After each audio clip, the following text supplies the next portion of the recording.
Yo, what's up mga kalapatids? And welcome back dito sa Jepoy Love TV. Yan, for today's video natin mga kalapatids, ito update lang tayo sa ating mga BBC Warriors at sa iba pa nating mga ibon. So ito mga kalapatids, so makulimlim pa rin dahil sa bagyo. At cancel nga yung ating port lap kahapon. Dahil nga sa bagyo. At heto, pinaloply ko na yung mga warriors natin at wala pa hanggang ngayon. Ayun, yan sila mga kalapatid, nag-ranging. Heto, galing sila ranging itong ating mga ibon. So hetong iba, mga YB to tayo pang sumama. At dito sa loob naman, meron pa rin tayo dito mga YB, yung bagong walay natin na 4. So bali anak ni Palawi at ng ating Gordon. Ito mga kalapatids. So bali 4 pa yung susunod na to na tinuturuan ko.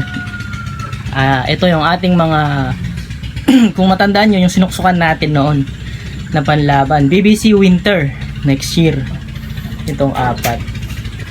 At ayun, dumapo na doon yung ating mga warriors. So nasa 30 minutes lang silang nagronda mga kalapatids. Dapo lipad. So hindi dumidiretso ng lipad. Matagal itong ating mga ibon. Yeah. So maya tatawagan ko na sila para kumain. At dito naman sa loob natin, ayan, nakapaglinis na rin tayo mga kalapatids. So kakakuskus lang natin at all goods naman yung mga dumi ng mga ibon natin. So wala akong nakikitang problema. At ayan mga kalapat, so maganda yung dumi ng mga ibon natin, so indication na maganda yung kanilang kondisyon. At continuous pa rin yung ating flashing mga kalapatid. So ito yung ating painuman. So yung ginawa pa rin natin ito na herbiotics para sa ating mga ibon. So maya tatawagin ko na sila. Yan yung mga lumilipad-lipad na yan mga kalapatids, naghahabol ng mga asawa. Yan yung ating naka super fundraise, yung isa hinahabol ng asawa niya. Yan, parehas live yun mga kalapatids, yung dalawa na naghahabulan. At ito yung mga ibon natin. So maya itutur ko din kayo dun sa mga breeder natin, i-update ko kayo. Ayan. So tatawagin ko muna mga kalapatids para pababain, para pakainin na sila. Habang hinihintay natin sila bumaba mga kalapatids, ito update muna dito sa ating mga ibang mga warriors. Ito si Boy Tapang natin mga kalapatids. So ayan, fully recover na si Boy Tapang, so pwede na siya sakay ulit. Kaya lang yung pakpak niya itis-tis, so kaya dito na lang siya pahinga. Dito naman, heto yung ating Grizzle at ating Biberman. So na-testing ko na to mga kalapatids, yung mga anak nila Speedbird. So ito yung mga ibon natin na to, mga YB, papatandayin lang natin, papagulangin natin at gagawin natin silang pampuling itong dalawa na to. So dahil tested na to, mabibilis yung mga anak nila. At dito rin naman ito yung ating inbreed Bastin cross naman dito sa ating Detroit Backyard mga kapatid, mga saddle brown at saddle checkered mga kalapatids. Mukhang maganda-ganda yung mga kulay nito. So ayan, abang-abang sa mga magiging kulay nito sa hanggang paglaki nila. Ayan, for sure maganda yung magiging kulay nila of color. Dito yung ating pure Gordon. So iniwalay ko siya mga kalapatids dahil pumayat. So medyo na stress siya, kaya iniwalay ko muna siya dyan. Dito yung ating poging-pogi na Wegen. Ito yung mga magulang ni Palawi. May dalawang itlog na sila. So bali pangatlong clutch nila to mga kalapatids. Yung unang dalawang clutch hindi napisa, kaya sayang, nanghinayang tayo doon. So sisiw na, kaya lang hindi nabiyak yung itlog. Ito, pangatlong clutch na to. Sana magtuloy na at mapisa na. So dito naman yung kapatid ni Blue Bar Liit. Ito yung cup, banlun, at yung finisher natin ng Claveria. So banlun to banlun ang pairing na to, at meron silang isang YB. Ayun. Dito naman mga kalapatids, ito stock cock natin. So meron tayong bagong acquire dito mga kalapatids. Itong brown Bastin. Ito yung silver bar, silver na to. Silver na parang blue bar na wala. So bali sa tropa to mga kalapatids. So nag-abroad yung tropa yan. Shoutout kay JR Bilok. So pinatabi niya dito sa atin itong kanyang ibon. At sa kanyang pag-uwi siyempre kukunin itong ibon na to. Ito isang Bastin.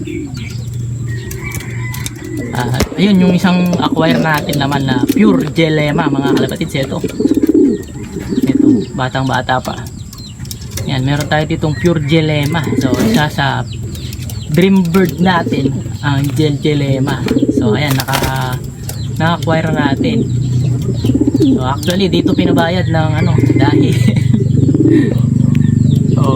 pinatabi na lang din dito, madaling sabihin mga kalapatids. So ayan, Gelema, itong ibon natin na to, puro mga kalapatids. Ayan, ipang-cross natin sa mga pure lines din natin dito sa Jepoy Lock TV. Ayan. At yung isa natin yan, yung isang pack natin na Jansen, cross Peterson naman to mga kalapatids. Ayan, tara sa kabila. At dito naman, heto, may YB na yung ating gustong gusto na pairing.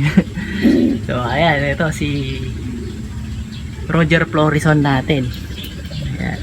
At meron silang dalawang YB. Ayan. At yung ating pure na stop and rip. Ayun. So bali pangatlong clutch na nila to mga kalapatids. Yung naunang dalawa nakalaban natin sa BBC. Ay pangalawang clutch nila to, yung dalawa full sibling nila, yung dalawang brown natin mga kalapatids. At yung isa half sibling nila, pares naman nun, si nanay naman nun yung nanay ni Palawi. At tatay niya, ito yung ating stop bandrit. So bali yung stop bandrit tatlo yung anak niyang naka-derby ngayon. Ito, full sibling ng dalawang ito, yung dalawa nating brown. Yung first clacker natin nung nakaraang linggo, third lap derby. Yeah, full sibling ng ating mga YB na to. So banded din ito mga kalapatids ng winter next year sa BBC pa rin. At dito si Palawi mga kalapatids, bumabalik siya dito sa kanyang asawa. So binrik ko na nga sila mga kalapatids dahil ilalaro natin ulit itong si Palawi sa ating pare club. Kaya nire-ready na natin siya at pinaparonda-ronda. So nagsiselos siya dito. May bagong asawa na yung kanyang asawa. Ito yung ating Bastin.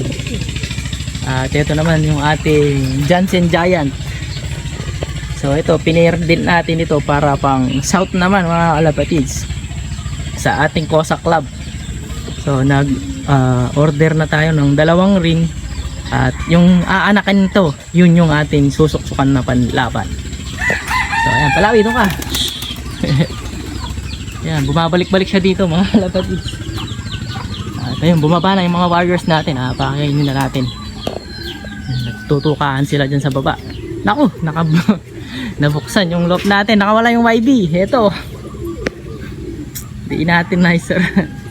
So tinuturuan pa natin itong mga YB mga kalapatids. So baka pumitik bigla. Yun yung pinakatakot natin. So ayan, na sila, na open loop itong mga YB. Pero tatawagin na natin para pakainin silang lahat. Ayan. Ayan, nandito na silang lahat mga kalapatids. Ito, papasukin na natin para kumain. Pasok. Siyempre, ayan, patukan natin ang ating kalapatids flyer mix. Baka naman. Nilagyan din natin yan na Integra 3000 pampataba. At dinagdagan na natin ng sunflower mga kalapatids. So bali kulang pa natin dyan is mani. And dadagdagan din natin ng mani yung kanilang diet pampataba. Dahil nga palayo na ng palayo yung ating derby. Ayan yung ating mga warriors. So heto. Ito si Baleleng natin mga kalapatids. Kaya no, bawing-bawi na. Pwede na siya karera ulit pero hindi na natin siya isasakay. Ito. Pasok.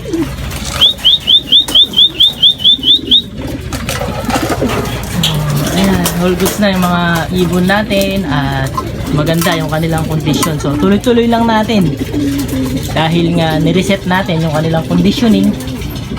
Ayan, so tuloy-tuloy yung pagpapalakas natin sa kanila para gumanda pa lalo yung kanilang kondisyon. So, eto si Palawi, ito yung mga susunod na aabangan natin mga kalapatids dahil naka port training na itong ating warrior na to. Ayan, so sana mag-complete clock na siya sa susunod na karera niya. Ayan.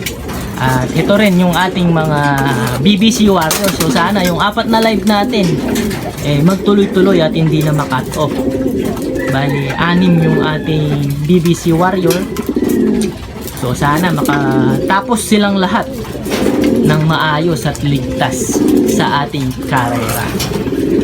So ayan, yun lang muna yung update natin dito sa ating mga warriors, mga kalapatids. So all goods yung kanilang mga kondisyon. Ayan, so please like, share, and subscribe mga kalapatids, Jepoy Love TV. At mag-comments na rin kayo. And good luck sa lahat ng may karera and congratulations mga kalapatids sa lahat ng nakapagpauwi na. Ayan, ingat lagi mga kalapatids. Bye bye.